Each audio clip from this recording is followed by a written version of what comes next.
Well, hey there. Welcome to Press Play, where we take a look at the best and then worst video marketing content out there. I'm Ben. That's Justin. Justin, happy day before Valentine's Day. Thanks, Ben. Yeah. And happy day before Valentine's Day to all of you, all 12 of you. Today we're going to be taking a look at branded content. Branded content is, how do we want to define branded content actually, before we get into kind of key elements? It's kind of a new trend, right? It's something that I feel like Seth Godin kind of talks about a lot, like permission marketing, right? You're allowing a brand to infiltrate, if that's the wrong word, but like you're allowing a brand to take a piece of your life or part of your time and share a message or share some thoughts or do something or just entertain you. So it seems to me it's less advertising content. It's more engaging content that a brand wants to almost be a patron of. Like the brand says, you know what?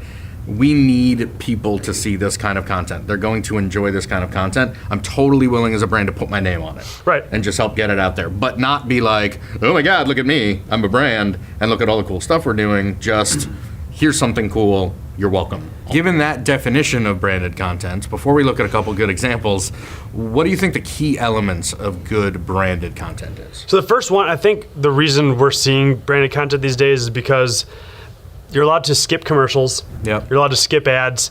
This is a way to connect with a brand, but you're allowing that exchange. And so entertainment is the first one. Yeah, okay.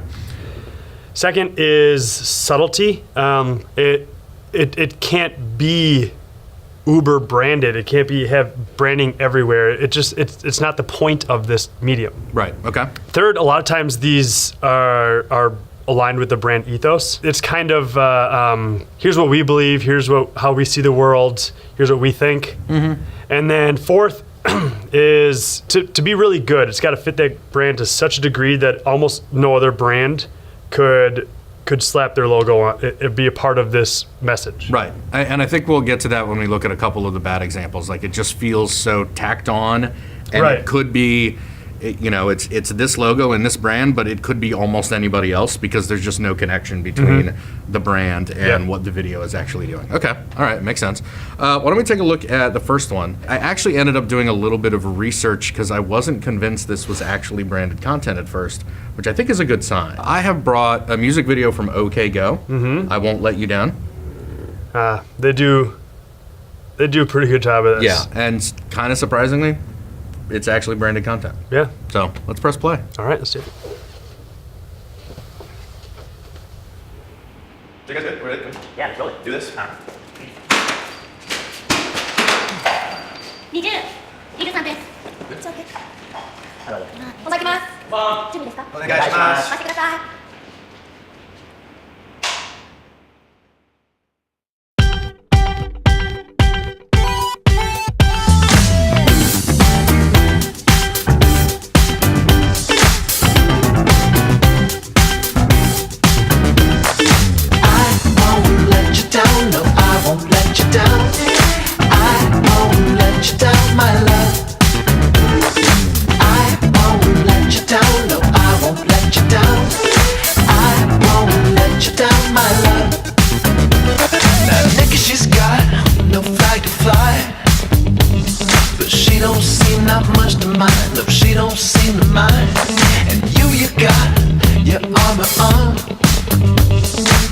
Nights out in Babylon, yeah, nights out in Babylon. But maybe all you need is someone to trust. Maybe all you need is someone. Maybe all you need is someone to trust. Maybe all you need is someone. And I won't let you down, no, I won't let you down. I won't let you down, my love. I won't let you down, no, I won't let you down. I won't let you down, my love. No, I won't let you down. Won't let you down. Won't let you down. Won't let you down. Won't let you down. No, I won't let you down. Won't let you down. Won't let you down. Won't let you down. Won't let you down.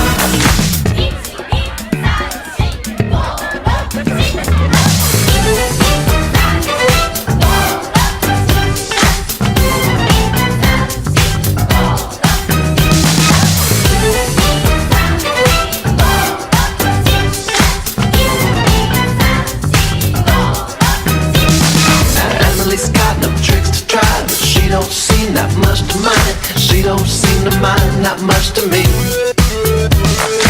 You got what the whole world wants, so strap that armor tighter on. Double on down like it's gonna make you free. Maybe all you need is someone to trust. Maybe all you need is someone. Maybe all you need is someone to trust. Maybe all you need is someone. I won't let you down. No, I won't let you down. I won't let you down, my love. I won't let you down. No, I won't let you down. I won't let you down, my love. No, I won't let you down. Won't let you down. Won't let you down. Won't let you down. Won't let you down. Won't let you down. No, I won't let you down. Won't let you down. Won't let you down. Won't let you down. Won't let you down. Won't let you down.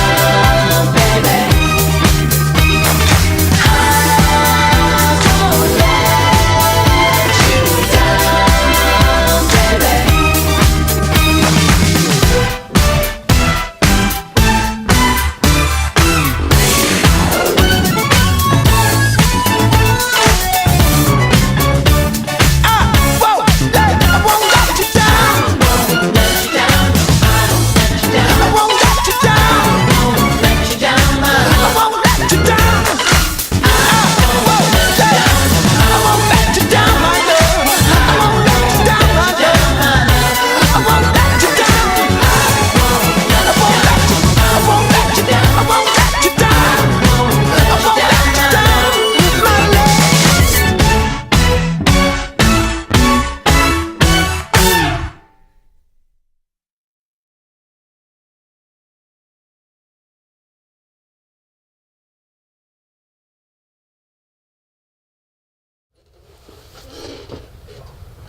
Didn't knock my beer over that time. Oh, that's good. That's good.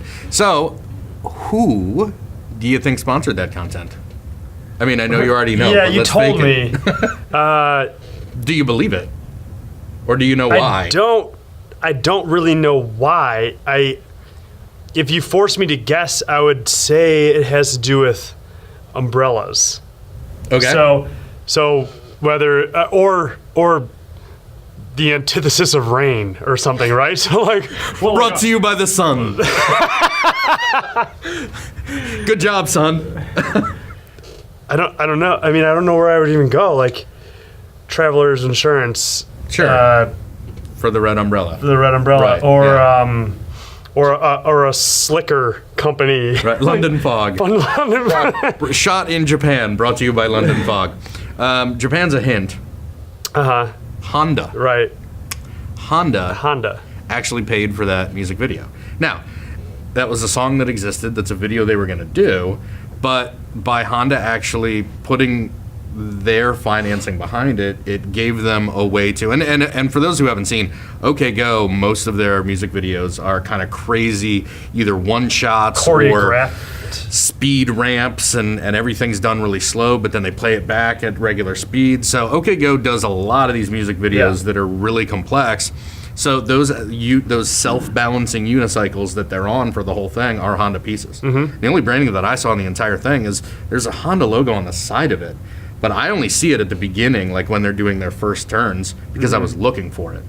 And actually, when I was researching, trying to find what I wanted to bring to the good and the bad, I wasn't even initially convinced that this was branded content, which to me kind of is like how good it is.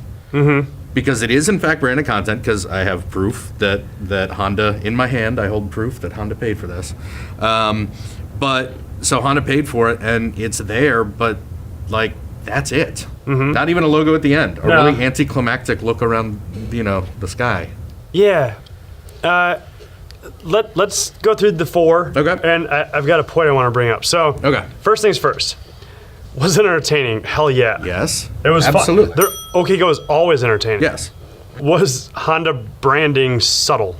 Yeah, I mean, they were on the unicycle. If you knew... Was it the H? Was it Honda spelled out? It was Honda spelled out in red about what felt like that big. Okay. Like right on the side of the... So you only saw it in like profile view, and they were almost always facing the camera. So I'm going to give them a check for subtlety. Yeah. Does it align with Honda's brand ethos? I'm going to stretch it and say yes, because Honda's mission is so vague. But I think there's something about Honda that has like technological innovation is part of it, right? So I think it totally works for how technology can help you do things that, you know, maybe you wouldn't have thought that you could do. Also, it's just very Japan. If I had to, if I were forced into your position, I might say also that Honda, in terms of other car brands, kind of has like the fun element. There's a fun, like, I don't get fun out of Dodge. Right, or Buick. I get like work. Yeah. But like there's a fun element, and I think that they've made that connection. So I'll give them that. Yeah. But I wouldn't say it's completely aligned, but I don't know what their brand ethos is either. Yeah, but again, I think it's easy to say that they can make the argument of technological innovation and kind of cool things you can do with technology. That was cool. Yeah, that's true. They have like a Osmo, right? The robot. Yeah, like, the just some robot. really cool stuff. Yeah. So Honda isn't just a car company either. Right. It is a Yeah. technology Yeah. robot. Yeah. Robot. And what about number 4? Is it irreplaceable? Well, yeah. No one else makes those friggin' scooters. Yeah, so, I mean, unless you wanted, like, Pogo to sponsor it and they were just bouncing the whole time. No, I think it totally fits that irreplaceability. I mean, maybe there's another technological brand that has something similar, and they could have used that. Sure, but we're talking about a very narrow focus and a very specific type of technology. And again, I think the subtlety helps with that. Without just trying to force brand into it, it kind of leaves more room for just this is the one thing that connects it to the brand. Yeah. Okay, fair enough. Justin, have you brought anything to class today? Yep. No, I did. For show and tell today, I've brought. It's a brand you may already know that I am a fan of. I'm not gonna tell you who it is because we can play this game later. Okay. But it is very cool. It is very. I connect with it. Okay. Anyhow, let's just play it. The video is called "Running on Fumes." Let's press play. Let's. Any guesses?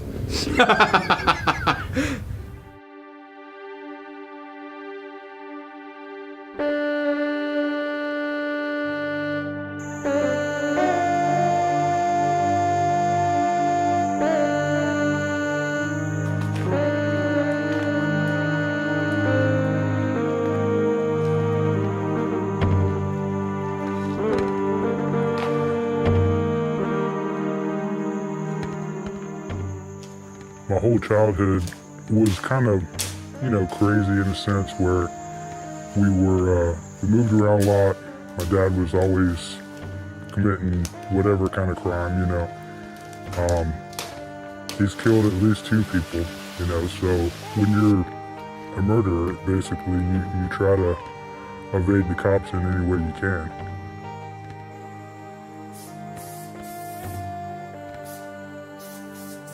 Graffiti came to me when I was about 12, 6th grade, 7th grade. I had an art teacher that he was a graffiti writer. That just further influenced me wanting to do it even more. I've always had this sort of entrepreneurial mindset in a way, so I was always trying to sell stuff to people, and so I started drawing kids' names for their lunch money. My style, I always liked a very aggressive style, like straight lines, sharp edges. Graffiti's not a friendly sport, it's supposed to be a competition for the most part. Always trying to get better with yourself and with everybody else. Graffiti is something that takes years and years and years to even get close to painting something that's respectable. In the graffiti world, to other writers that know what's up. the main thing I like about graffiti is number one, this sort of rogue aspect. You know, you're going out doing something that not everybody else can do or is good at. But I also like, just in general, the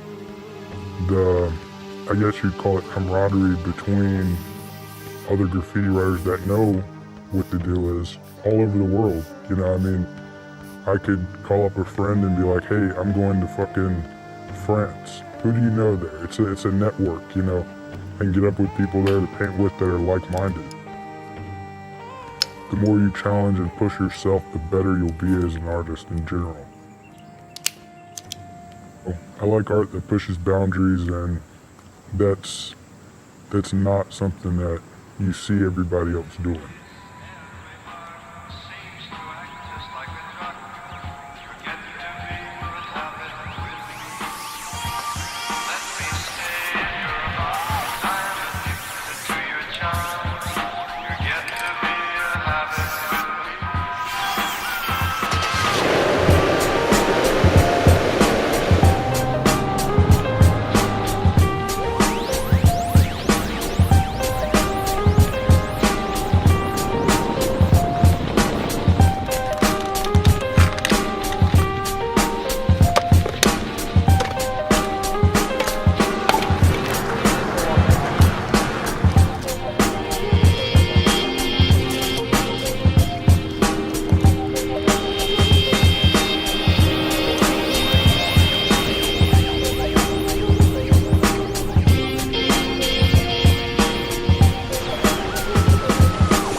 So, that was really cool. yeah, freaky. yeah. I love that last shot. Yes. Can I guess the brand? Please. 3 guesses? Yeah. Okay. Krylon paints. That's a no. That's a no. Okay. The Acme creepy as fuck mask company. No. Okay. Halloween's plus. Right. The Halloween pop-up store. Durham Police Department. No? No. Okay. Who was it? Runaway. Ah, yes. Runaway. Aren't you sponsored by Runaway? This is branded content. Yeah. They've got a whole series of these, don't they? Yeah. Yeah. They're really That was well done. one of like 8 or 9. All of them have really interesting, unique people. I guess let's get to that in a minute. Yeah. But yeah. Let's look at entertainment value. Was it entertaining? I remember the first time I watched this, I think there's an element of tension where you're like, well, I want to see the final piece. I want to see where this goes. Then the music picks up and you're like, all right, it's dark. What's he doing? Do I get to find out who this guy is? It was badass. Yeah. So yeah, I thought it was entertaining. It was only 4 minutes. Yeah. Which is plenty long or short or however you want to look at it. Yep. Yeah. Subtlety. Yeah. The only branding included in this is the hat. On the yeah. hat. And the lighter actually has Runaway on it, but you don't actually see it the whole way. Yeah. You don't see the whole brand, so Sounds subtle. it's pretty to me. subtle. Okay. All right. What about aligning with Runaway's ethos? The whole Runaway series, the Runaways, their brand Runaway, what that means is run away from convention. There's nothing conventional about any of the people that he follows. So they're culture pieces. That probably They are. speaks very much to The subculture of Durham. Yeah. Okay. Yep. And then he's very much a Durham brand, North Carolina brand. So what about brand irreplaceability? I would argue, Krylon could sponsor this, but it wouldn't connect with, I feel like, some of the ethos. Right. I don't think Krylon makes spray paint specifically for that purpose. Yeah, I feel like Krylon like is going after like empty nesters so furniture that they can markets or redo whatever. their metal outdoor chairs or something. Yeah. So I don't think Krylon works. The Durham Police Department, I don't think they could have the creativity to do such a thing. Ooh. Calling out the DPD. Have you seen their new building? Yeah, that's true. No, leave that in. But I don't think there's another brand that could really pull it off the way they do. Even if another brand tried that, it would be a brand in that same space, which I think, right, you couldn't just pop a K Jewelers in there. There's no other clothing brand that I can think of that would fit directly into that, Yeah. that ethos. Yeah. So let's take a look at our 4 key elements of good branded content. Number 1 is to be entertaining. Number 2 is brand subtlety. Don't overdo it. Number 3, that's kind of aligning with the brand ethos, the brand mission, right? And then 4 is irreplaceability, right? You can't just swap it out with any other random brand. There's got to be some kind of connection. Okay, so that's a couple of good examples of branded content. Next time, of course, we're going to take a look at a couple bad examples of branded content. We hope you join us next time on Press Play.